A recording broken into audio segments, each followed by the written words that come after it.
Hi guys, welcome back to my channel village natures. మా పిల్ల బ్యాచ్తో కలిసి పెద్ద చింత చెట్టు దగ్గరికి అయితే చింతకాయలు తీద్దామని వచ్చేసా. తిని చాలా కాలం అయితే అయ్యింది.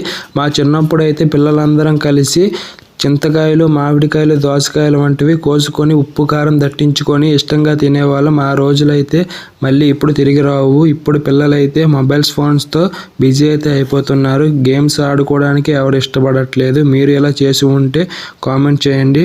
టేస్ట్ అయితే మామూలుగా లేదు, పుల్ల పుల్లగా తీయగా భలేగా అయితే ఉంది. ఉప్పు కారంతో అయితే ఇంకా బాగుంటుంది. వీడియో నచ్చినట్లయితే లైక్ చేయండి. ఇలాంటి కంటెంట్ కోసం మన ఛానల్ని సబ్స్క్రైబ్ చేసుకోండి.